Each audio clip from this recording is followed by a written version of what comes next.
the first topics that I thought we would discuss, because it's something new. It's at the start of the year. Is this Year of Our Island? It's an unusual title, really, isn't it? What is it, Chris? It's a special year because we live in a special place. So in 2016, UNESCO Biosphere status was awarded to our island. That's there for 10 years. It's all about man and women living in harmony with their environment, for the economic benefit and for the social benefit of everybody in our island.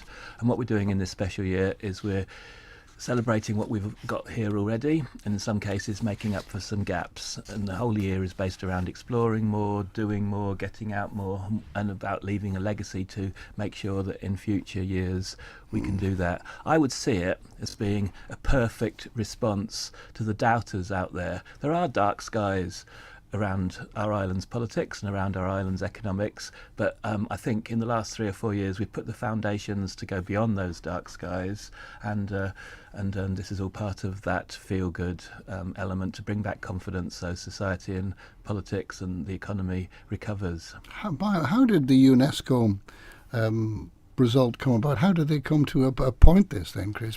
Were they surveying the island for a long time? Not at all. Back in 2012, government and various civic society groups, interest groups, started working with the United Nations. For instance, in 2013, we had our annual address at the United Nations Association about what a biosphere would look like. We worked really hard in government and with the third sector, and then we were assessed and we got that status, and let's hope we can keep it in 10 years' time by actually achieving what it's intended for us to achieve.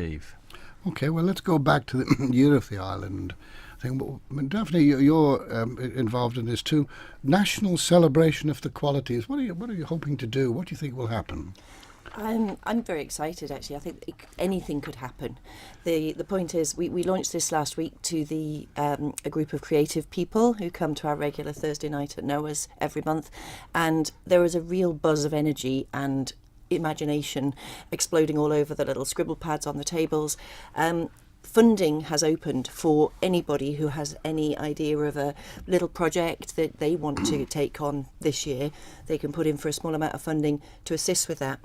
We've given little themes to certain months of the year. So this week we're celebrating dark skies.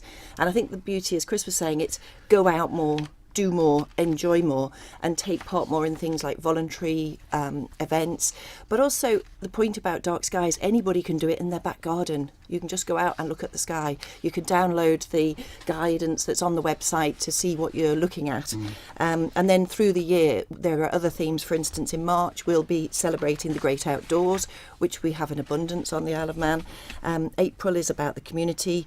By the time we get to May, we're looking at that as our design month, looking at innovation and creativity. And I think across the Isle of Man, there are so many different forms and people involved in one way or another that actually we don't know what it's going to end up like, because it's not limited. It's up to people's own imagination. So there's no great agenda set out yet then, except for some events this month? There's some key themes to tie in each month, and if you go to ourisland.im, there's some information on there, and also there's information how you can apply for funding. And the first funding closes on the 26th of January, and then there'll be another funding round in mid-March. Well, I think we need to clarify that. When you apply for funding, it obviously must have some limits to it. But what are you expecting the money to go towards?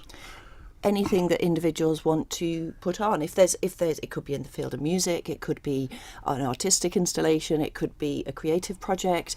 We don't know until those applications start coming in what people have imagined and what they want to contribute towards Year of Our Island. And there is so much more, Roger, to add to it. So already in the summer we're planning special events around Tynwald Day, and actually a special thing in a site that exists inside St John's that we're going to explore with schools in coming months. We've got a special stamp collection in April, building on the collection that was launched at the Isle of Man Awards. We're really working on this across government. So not only will we have events like those that have been described by Daphne, we're also trying to work with footpaths, and Bill Dale has helping us organise March events about the great outdoors in the same way that Howard Park encouraged us with the Dark Skies event. We've we're hoping that things like the Isle Expo and the Awards for Excellence and all the festivals in the Isle of Man in September and in June and July will take on a special theme around our island. Watch this space. Isle of Man Way, we've started slightly later than we wanted. This has been in planning for a year, but the momentum is only gathering now. But also Isle of Man Style, we've called this year a year, but it's actually 15 months, so there's plenty of time, even though we started with a trade de lieu aspect to it to make up for it. And in actual fact, I hope that this event will become an annual event, because in Scotland they have a themed year every year, and that's my dream and aspiration. How close to this would you say it might be to the freedom of Flourish for a few years ago, or indeed the Isle of Man Year of Culture? Yeah, it all ties in. The Isle of Man, I think we take a lot for granted on the Isle of Man, and the beauty is the Isle of Man is all things. We have the coast, we have the dark skies, we have amazing outdoors. And the interesting point for me was when the biosphere was launched, there was a group of 10-year-old boys from Douglas who were taken out kayaking as one of the photo shoots for that. Those boys had never been out of Douglas, and suddenly they were given a great experience. And the point of this, I suppose, is to promote it doesn't need to cost a fortune. This is accessible to all, and there's something hopefully that everybody will have an interest in, get more out of, enjoy more during the year of our island.